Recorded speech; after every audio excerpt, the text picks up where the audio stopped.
HCA president గా తన విజయం దాదాపు ఖరారైందని ఇక అధికారిక ప్రకటనే మిగిలి ఉంటుందన్నారు జి వివేక్. ఓటమి భయంతోనే ప్రత్యర్థులు పిచ్చి ఆరోపణలు చేశారన్నారు.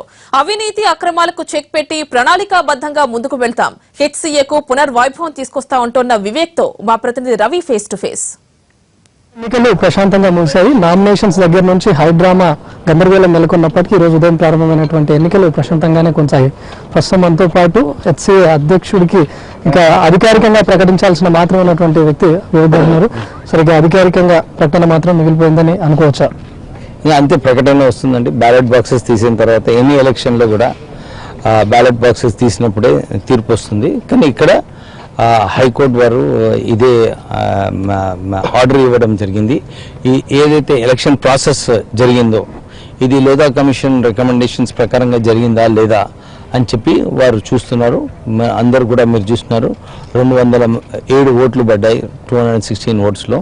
అంటే అందరు కూడా సాటిస్ఫైడ్ ఉన్నారు ఏదైతే ఎలక్షన్ ప్రాసెస్ కండక్ట్ అయిందో. కోర్టు ఇవన్నీ కూడా తీసుకొని ఎలక్షన్ ఏదైతే లోధా కమిషన్ వారు ఆదేశించారో, ఒక వ్యక్తి ఎవరైతే ఎలక్షన్ కమిషన్లో పనిచేసినారో వారు ఉండాలి, ఈ ఎలక్షన్ ఓవర్సీ చేయాలని చెప్పి ఏదైతే సుప్రీంకోర్టు ఆర్డర్స్లో ఉందో ఆ ప్రాసెస్ ఫాలో చేసినారా లేదా అని చూస్తారు. డెఫినెట్లీ ఇక్కడ మా కమిషనర్ గారు ఏదైతే కోర్ట్ అపాయింటెడ్ కమిషనర్ గారు ఉన్నారో వారు ఒక ఆఫీసర్ రిటైర్డ్ జాయింట్ కలెక్టర్ని తీసుకొని, వారు ఆల్రెడీ అనుభవం ఉంది వారికి జనరల్ ఎలక్షన్స్ కండక్ట్ చేయడానికి, వారిని తీసుకొని ఈ ఎలక్షన్స్ కండక్ట్ చేయడం జరిగింది. నాకు అనిపిస్తుంది కోర్టు ఇవన్నీ చూసిన తర్వాత వారు ఏదైతే తీర్మానం ఇస్తారో మనం అందరం కూడా దాన్ని పాటించే అవసరం ఉంది. సార్, ఒకవైపు ఎన్నికలు జరుగుతుండగానే ఎన్నికలు స్టేట్ ఎలక్షన్ కమిషన్ లేకపోతే సెంట్రల్ ఎలక్షన్ కమిషన్ ఆధ్వర్యంలోనే జరగాలి, కింది స్థాయి కోర్టులో మ్యానిపులేట్ చేస్తున్నారు అనేటటువంటి వాదన. ఇప్పుడు అర్షద్ అయ్యూబ్ ఓడిపోతున్నాడని చెప్పి ఏదో ఆరోపణలు చేస్తున్నాడు. ఇప్పుడు ఆల్రెడీ ఆయన జస్టిస్ మీద ఆయనకు అంత విశ్వాసం లేకుంటే హైదరాబాద్ క్రికెట్ అసోసియేషన్ నుంచి 2 కోట్ల రూపాయలు ఆయన కోర్టు కేసెస్ కొట్లాడడంలో ఖర్చు పెట్టినాడు. యాక్చువల్లీ అన్నెసెసరీ కోర్టు కేసెస్ పెట్టడము, తెలిసిన వారి అడ్వకేట్ని ఎంగేజ్ చేసి వారికి ఎక్స్ట్రా ఫీజు ఇవ్వడము, ఇది ఒక వ్యవస్థ అయిపోయింది ఇక్కడ హైదరాబాద్ క్రికెట్ అసోసియేషన్లో. అంతేగాక న్యాయస్థానంని గౌరవించే అవసరం ఉంది. సార్, మీ విషయంలో ప్రధానంగా కేబినెట్ హోదా ఉన్న వ్యక్తి అసలు అనర్హుడు అనేటటువంటిది కూడా మరో వాదన. ఎక్కడండి, నేను ఇంతకుముందే చెప్పాను, నేను స్వేరింగ్ ఇన్ చేయలేదు గవర్నర్ గారు under article 14 of the constitution. నాకు క్యాబినెట్ మీటింగ్స్లో కూడా పిలవరు. అయితే నాకు ఏమో హోదా లేదు క్యాబినెట్ మినిస్టర్ది. గవర్నమెంట్ సర్వెంట్ అంటే నేను గవర్నమెంట్ సర్వెంట్ కాదు, నేను ఇప్పటివరకు శాలరీ కూడా నేను తీసుకోవట్లేదు. So there is no question of ఆ 2 అంశాలు ఏదైతే లోధా కమిటీలో ఉన్నాయో నాకు అవి వర్తించదు.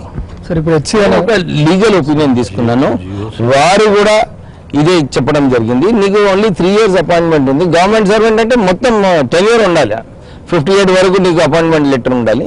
నువ్వు దీంట్లో రావు. ఒక సుప్రీంకోర్టు డిసిషన్ ఆల్రెడీ ఉంది దీంట్లో, working for the government are working as a government servant అని. ఆల్రెడీ ఈ తీర్మానం ప్రకారంగా నేను గవర్నమెంట్ సర్వెంట్ కాదు. సార్, పాస్ట్ ప్రెసిడెంట్ పై వచ్చిన ఆరోపణలు రానివ్వము, లేకపోతే కోట్ల రూపాయల అవినీతి జరగనివ్వము, ఇదేనా హెచ్సీఐ అంటే? హైదరాబాద్ కరప్షన్ అసోసియేషన్ మళ్ళీ హైదరాబాద్ క్రికెట్ అసోసియేషన్ గా చూడొచ్చు అంటారా? మీరే 1 year తర్వాత వచ్చి చూడండి ఇక్కడ ఎన్ని చేంజెస్ వస్తాయో. ఎవరైతే ఈ కరప్ట్ ఎలిమెంట్స్ ఏవైతే ఉన్నారో డెఫినెట్లీ ఒక ఎంక్వైరీ ఇప్పించి ఎవరైతే అవకతవకలు ఉన్నాయో దీనిలో చర్చించే, దీనిలో ఎంక్వైరీ చేసి దీంట్లో యాక్షన్ తీసుకునే అవసరం ఉంది. ఆల్రెడీ గత అనుభవం కూడా ఉంది. మీరు ఎలాంటి ప్లానింగ్ తో ముందుకెళ్లే అవకాశం ఉంటుంది? మీరు చూస్తూ ఉంటారు, విల్ రివ్యూ ఆఫ్టర్ 6 months. మీరే అప్పుడు చెప్తారు సార్ ఇంత చేంజెస్ ఎట్లా అయినాయి ఈ అసోసియేషన్లో. ఎందుకంటే అందరు సెక్రటరీస్లో ఒక జోష్ వచ్చిందనమాట. లేదు, మన అసోసియేషన్ మంచిగా చేసుకోవాలి, మనం అందరం కూడా కలిసి పనిచేయాలని చెప్పి ఒక వాతావరణం రావడం జరిగింది. నాకు అనిపిస్తుంది వారి కార్పొరేషన్తో ఈ అసోసియేషన్ని ముందుకు తీసుకెళ్తామని నాకు గట్టి నమ్మకం ఉంది. రేపు ఎక్స్పెక్ట్ ఎంతో హైదరాబాద్ ఎంతో గందరగోళం మధ్య ముగిసినటువంటి హెచ్సీ ఎన్నికల్లో దాదాపు అధ్యక్ష పదవికి వివేక్ అఫీషియల్ గా మాత్రం ప్రకటించడం మిగిలి ఉంది. ఇక కొద్దిసేపటి క్రితం జరిగినటువంటి ఎలక్షన్ బ్యాలెట్ పేపర్స్ అన్నింటినీ కూడా ఉప్పల్ పోలీస్ స్టేషన్ లో సెక్యూరిటీ రీజన్స్ కోసం అక్కడ ఉంచారు. మరి వీటన్నిటిని కోర్టుకు పంపించిన తర్వాత లోధా కమిటీ సిఫార్సుల మేరకు ఈ రోజు ఎలక్షన్స్ జరిగాయా లేదా అనేటటువంటి దాన్ని పరిశీలించాల్సిన అవసరం ఉంది. మొత్తంగా ఎలక్షన్స్ కంటే ముందు గందరగోళమైనటువంటి పరిస్థితులు ఎదుర్కొన్నప్పటికీ ఎన్నికల ప్రక్రియ మాత్రం సజావుగానే ముగిసింది. ఇక ఫలితాలు ఎప్పుడు వెల్లడిస్తారనేది మాత్రమే మిగిలింది. కెమెరామెన్ రాధాకృష్ణతో రవికుమార్, ఎన్టీవీ, హైదరాబాద్.